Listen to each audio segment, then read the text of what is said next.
بهما كتاب الله وسنة رسوله وقال تعالى في كلامه المجيد والفرقانه الحميد أعوذ بالله من الشيطان الرجيم بسم الله الرحمن الرحيم إن الله وملائكته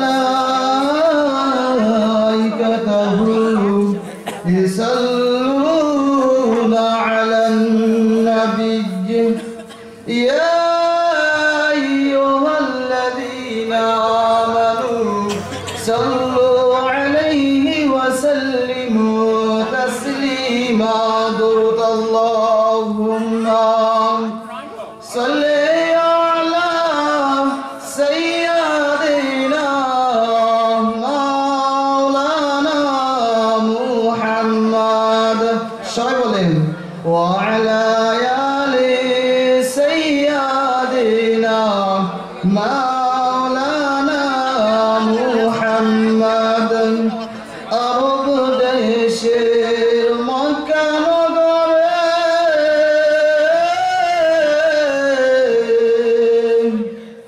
আসিলেন নবীজি মুহাম্মদ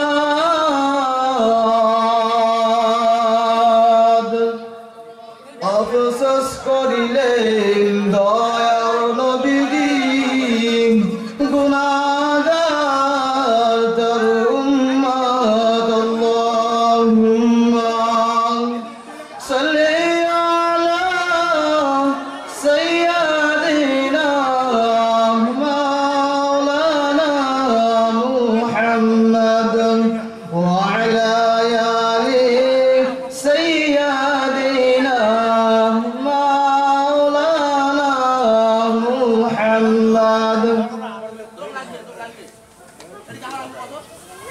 আলহামদুলিল্লাহ সমস্ত তারিফ প্রশংসা মহান আল্লাহ রাব্বুল আলামিনের জন্য। সে আল্লাহ রাব্বুল আলামিন আমাদেরকে বিভিন্ন মায়ের সন্তানকে বিভিন্ন জায়গায় থেকে কাজ থেকে ফারিক করে এখানে জান্নাতুল বাগিচায় বসা তৌফিক দিয়েছেন। আল্লাহ রাব্বুল আলামিনের শুকর আদায় করে সবাই বলে আলহামদুলিল্লাহ। জনাবে হুজুর আকরাম সাল্লাল্লাহু আলাইহি ওয়াসাল্লাম বলা হয়েছে যে নবীকে সৃষ্টি না করলে আল্লাহ রাব্বুল আলামিন দুনিয়ার কোনো কায়নাতকে সৃষ্টি করতেন না এবং আমরা এই মজলিসে বসা সুযোগ পাইতাম না। ওই নবীর প্রতি একবার দরুদ শরীফ সাল্লাল্লাহু আলাইহি ওয়াসাল্লাম। ভাই বন্ধুরা, এখনো রাস্তার মধ্যে যারা ঘোরাফেরা করতেছেন তাদেরকে বলছি জলদি করে এই মজলিসে বসে যান। আজকে মুসলমানের অবস্থা এমন কেন হয়েছে? মুসলমান কাফের বেঈমানের হাতে গেলে মরতেছে, মার খাইতেছে, একমাত্র কারণ হইল মুসলমানের ঈমানকে কমজোর হয়েছে। এই জন্য মুসলমানদের আজকে এই অবস্থা। কথা ঠিক না? আমরা যে ঈমান যদি আনতাম, ঈমান যদি আমল করতাম, তাহলে আমাদের আজকে এই অবস্থা হইতো না। আজকে আমরা মুসলমান, আমি বারে বারে বলতেছি, রাস্তাঘাটে যেটা গল্প করতেছে, আড্ডা মারতেছেন, জলদি করে এই মজলিসে বসে যান। আজকে মুসলমান কথা কি বলবো? এক বেচরা তিনি কোনোদিন মিষ্টি খায় নাই, এবার তিনি মিষ্টি খেয়ে পাগল হয়ে গেলেন। আর তিনাকে দেওয়া হইলো এক বালতি মিষ্টি দেওয়া হইলো। তিনি কি করলেন? মিষ্টি খাইতে গেলে সব মিষ্টি খাই নিছেন আর একটা মিষ্টি খাইতে পারেন না। এবার তিনার অসুবিধা হয়ে গেছে। তিনাকে ডাক্তার নিয়ে গেল। ডাক্তার সাহেব বলল, জি আমি আপনাকে একটা ট্যাবলেট দেব, এই ট্যাবলেটটা খেলে আপনার পেটে সব বাইরে হয়ে যাবে, হজম হয়ে যাবে। এবার পেশেন্ট বলতেছেন ডাক্তার জি ঠিক আছে আমার একটা ট্যাবলেট দেন তাহলে। এবার ডাক্তার বড় একটা ট্যাবলেট দিছে। এবার পেশেন্ট বলতেছে ডাক্তার এই মিষ্টি থোয়া যদি পেটে আমার জায়গা থাকতো তাহলে আমি তোমার ট্যাবলেট খাইতাম না, আরো একটা মিষ্টি খাই নিতাম, তবু তোমার ট্যাবলেট খাইতাম না।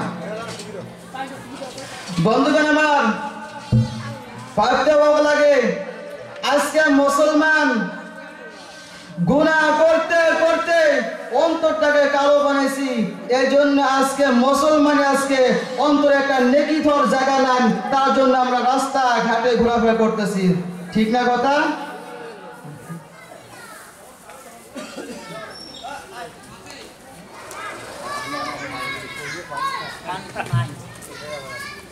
বন্ধুগণ আমার আমরা যদি পাকাপোক্ত ঈমান আনি তাহলে আমার এই হয়রান পেরেশান হতে হবে না। এজন্য আল্লাহর নবী সাল্লাল্লাহু আলাইহি ওয়াসাল্লাম হাজার হাজার বছর আগে বলে গেছেন قال النبي صلى الله عليه وسلم تركت فيكم أمرين لا تضلوا ما تمسكتم بهما كتاب الله وسنة رسوله। পয়গম্বর বলেন আমি যখন দুনিয়া থেকে বিদায় হয়ে যাব আমাকে পাইবা না, সাহাবা কিরামকে পাইবা না, তাবেইনকে পাইবা না, ওই সময় কাফের বেঈমানরা তোমার ঈমানকে ধ্বংস করার জন্য কত আক্রমণ করবে, কত চক্র করবে, ঈমান তো দেওয়া যাবে না, ওই সময় আমাকে তো পাইবা না, কি ভয় করবা? আমি নবী তোমার জন্য দুটো জিনিস রেখে গেলাম। কয়টা জিনিস? দুইটা। এক নম্বর হইছে قال النبي صلى الله عليه وسلم تركت فيكم امرين لا تضلوا ما تمسكتم بهما كتاب الله وسنة رسوله। এক নম্বর হইছে কোরআন। এই কোরআনকে যারা মানবে, যত ঝড় তুফান আসুক না কেন, কিয়ামত পর্যন্ত কাফের বেঈমানরা চেষ্টা করুক মুসলমানদের ঈমানকে কেড়ে নেওয়ার জন্য, তাও পাবে না। এটা কে বলছেন? বিশ্ব নবী বলছেন। দুই নম্বর কি বলছেন? ওয়া সুন্নাত রাসূলি, নবীর সুন্নাত। এবার আপনি বলতে পারেন আল্লাহ নবী কেন সুন্নাত বললেন, হাদিস বললেন না? এজন্য বলেন নাই সারা পৃথিবীর কাফের বেঈমানরাও জানে হাদিস বদ্ধ করলে চলবে না, কোরআনের মাদ্রাসাকে বদ্ধ করে দাও, কোরআনের বক্তার মুখে তালা লাগাই দাও, এই কথা বলে না যে হাদিস বদ্ধ করে দাও। বলে কি? বলে না। এটাই বলে কোরআনের মাদ্রাসাকে বদ্ধ করে দাও, মাদ্রাসার ছাত্রকে দেখতে পারি না, কোরআনের বক্তাকে মুখে তালা রেখে দাও, এই কথাই বলে। তা বন্ধুগণ আমার, এই কোরআন এবং সুন্নাতকে নিয়ে চলতে হবে আমাদেরকে। আল্লাহর নবীর সুন্নাত এবং কোরআনকে মেনে মেনে 10 জন সাহাবা দুনিয়াতে জান্নাতের সার্টিফিকেট পেয়ে গেল। জোরে বলুন না সুবহানাল্লাহ। এর মধ্যে তার একটা সাহাবার ঘটনা বলছি। হযরত আবু বকর রাদিয়াল্লাহু তাআলা আনহু, তিনি নামাজ পড়তেছেন, ডেইলি নামাজ পড়েন। এবার নামাজ পড়তেছেন, নামাজ পড়তে পড়তে একদিন হঠাৎ করে নামাজ পড়তেছেন, সূরা ফাতিহা শেষ হয়েছে আর অন্য সূরা আসে না। এবার হঠাৎ করে একটা আয়াত মনে পড়লো, ইন্নাল্লাহা আশতারা মিনাল মুমিনিনা আনফুসাহুম ওয়া আমওয়ালাহুম বিআন্না লাহুমুল জান্নাহ। আল্লাহ নবীর সাহাবী আবু বকর রাদিয়াল্লাহু তাআলা আনহু, তিনি আয়াতটি পড়তেছেন আর চোখের পানি ছাড়তেছেন, কাঁদতেছেন। সাহাবায়ে কিরাম সঙ্গে নামাজ পড়তেছেন। নামাজ শেষ হয়ে গেল। সাহাবায়ে কিরাম বলল, সাথী ভাই তুমি কেন আজকে নামাজে কাঁদলা? আল্লাহর নবীর সাহাবী আবু বকর রাদিয়াল্লাহু তাআলা আনহু, তিনি বললেন, ও আমার সাথী ভাইরা শুনে রাখে দাও, আমি যখন নামাজ পড়তেছি কোন আয়াত আসে না, হঠাৎ করে একটা আয়াত গেল, আয়াত আসে গেল, আমি আয়াত পড়তেছি আর তরজমা আমি নামাজই করতেছি। আল্লাহ রাব্বুল আলামিন কোরআন কারীমে বলেন ইন্নাল্লাহা আশতারা মিনাল মুমিনিনা আনফুসাহুম ওয়া আমওয়ালাহুম বিআন্না লাহুমুল জান্নাহ। আমি আল্লাহ রাব্বুল আলামিন মুমিনদের জান এবং মালকে কিনে নিলাম, বদলা দিয়ে দিলাম, বিআন্না লাহুমুল জান্নাহ, জান্নাত দিয়ে দিলাম। এবার সাহাবায়ে কেরাম খুশি হয়ে গেলেন। আল্লাহর নবীর সাহাবী আবু বকর ডাক দিয়ে বলেন সাথী ভাইরা শোনো শোনো, আমি আবু বকর দুনিয়ার বুকে একটা দোকান করি, কাপড়ের দোকান। কালকে সন্ধ্যাবেলায় একটা বুড়ি আমাকে বললো আবু বকর তোমার দোকান থেকে আমাকে একটা কাপড় দিয়ে দাও।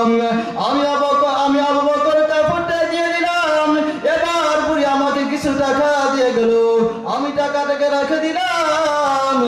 সকালবেলা বুড়ি আসলো, ও আবু বকর তোমার দোকানের কাপড় আমার পছন্দ হইল না, তুমি কাপড়টা নিয়ে আমার টাকাটা ফেরত দিয়ে দাও।